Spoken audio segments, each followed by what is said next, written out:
Python లో discount ని calculate చేయడానికి ప్రోగ్రామ్ ఎలా రాయాలి? ఎంత ప్రైస్ కి ఎంత డిస్కౌంట్ ఇస్తున్నావో చెప్పు, అప్పుడు ప్రోగ్రామ్ ఎలా రాయాలో చెప్తాను. ఓకే, నా షాప్ లో 10,000 రూపీస్ కంటే ఎక్కువ కొంటే 30% డిస్కౌంట్ ఇవ్వాలి. 5,000 రూపీస్ కంటే ఎక్కువ కొంటే 20% డిస్కౌంట్ ఇవ్వాలి. 1000 కంటే ఎక్కువ కొంటే 10% డిస్కౌంట్ ఇస్తున్నాను. ఒకవేళ 1000 కంటే తక్కువ అయితే డిస్కౌంట్ ఏమీ లేదు. ఈ ప్రోగ్రామ్ రాయటం చాలా ఈజీ. ఇక్కడ డిఫరెంట్ కండిషన్స్ చెక్ చేయాలి. దానికోసం పైథాన్ లో ఇఫ్, ఎలిఫ్, ఎల్స్ అనేది ఉంది. దాన్ని యూస్ చేసుకుంటాం. ఇక్కడ నువ్వు అమౌంట్ అని ఇస్తున్నావు కదా, ఇది జనరల్ గా ఫ్లోటింగ్ పాయింట్ లో తీసుకుంటాం. ఇప్పుడు ఫస్ట్ ఇఫ్ అనేది ఇస్తాం. అమౌంట్ గ్రేటర్ దాన్ 10,000 అనేది చెక్ చేస్తున్నా. 10,000 కంటే గ్రేటర్ అయితే 30% డిస్కౌంట్ ఇవ్వాలి. దానికోసం డిస్కౌంట్ అని ఒక వేరియబుల్ తీసుకుంటున్నా. ఈజ్ ఈక్వల్ టు అని ఇచ్చి అమౌంట్ ఎంత ఉంటుందో దాన్ని ఇంటూ 30/100 చేయాలి. 30/100 అంటే 0.3. సో దీంతో దీన్ని మల్టిప్లై చేయాలి. అప్పుడు డిస్కౌంట్ అమౌంట్ వచ్చేస్తుంది. ఒకవేళ ఈ కండిషన్ ఫాల్స్ అయితే 10,000 కంటే తక్కువ కొన్నట్టు. సో అది 5,000 కంటే ఎక్కువ అని చెక్ చేయాలి. దానికోసం ఎలిఫ్ అనేది ఇస్తున్నా. ఎలిఫ్ అంటే ఫుల్ ఫామ్ ఏంటంటే ఎల్స్ ఇఫ్ అని, అంటే పైన కండిషన్ కాకపోతే ఈ కండిషన్ చెక్ చెయ్యి అని చెప్తున్నాం. అమౌంట్ అని ఇచ్చి గ్రేటర్ దాన్ 5,000 అని చెక్ చేస్తున్నా.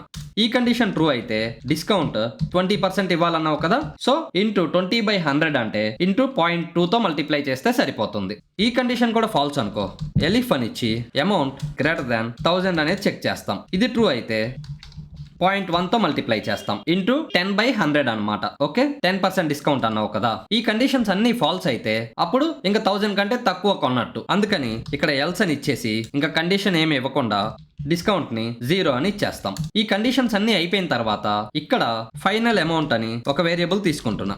దీంట్లో అమౌంట్ మైనస్ డిస్కౌంట్ అనేది రావాలి. ఇప్పుడు ఈ మూడింటిని ప్రింట్ చేద్దాం.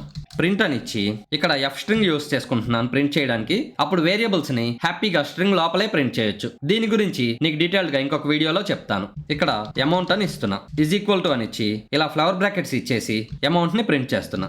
అలాగే ఇక్కడ మనకి పాయింట్ తర్వాత 2 డిజిట్స్ ప్రింట్ అవ్వాలి. దానికోసం కాలన్ అని ఇచ్చి .2f అని ఇస్తాము. ఇప్పుడు ఫస్ట్ అమౌంట్ వరకు అవుట్పుట్ చూద్దాం. చూడు 15,000 అనేది వచ్చింది. దీంతో పాటు ఇప్పుడు డిస్కౌంట్ ని అలాగే ఫైనల్ అమౌంట్ ని ప్రింట్ చేద్దాం.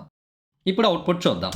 చూడు 15,000కి పర్చేస్ చేసినప్పుడు 10,000 కంటే ఎక్కువ, సో 30% డిస్కౌంట్ రావాలి. అది 4,500 వచ్చింది. 10,500 పే చేస్తే సరిపోతుంది. ఇక్కడ ఈ ప్రైస్ ని చేంజ్ చేద్దాం. ఫర్ ఎగ్జాంపుల్ 7,000కే పర్చేస్ చేశాడు అనుకుందాం. అప్పుడు ఏమొస్తుందో చూద్దాం. చూడు 7,000 లో 20% డిస్కౌంట్ వచ్చింది. ఈ ఫస్ట్ కండిషన్ ఫాల్స్ అవుతుంది. సెకండ్ కండిషన్ దగ్గరకు వస్తుంది. ఇది ట్రూ అయింది. సో డిస్కౌంట్ లోకి ఈ వాల్యూ వస్తుంది. అప్పుడు ఇంకా ఇవన్నీ ఎగ్జిక్యూట్ అవ్వకుండా ఇక్కడికి వచ్చేస్తుంది. అమౌంట్ లో నుంచి ఈ డిస్కౌంట్ అమౌంట్ ని తీసేస్తుంది. అదే ప్రింట్ అయింది. చాలా సింపుల్ గా అర్థమయ్యేలా చెప్పావు. Thank you. నీతో పాటు ఈ కాన్సెప్ట్ చాలా మంది తెలుసుకున్నారు. వాళ్ళని కూడా ఈ వీడియో ఎలా ఉందో కామెంట్స్ లో తెలియచేయమని చెప్పు.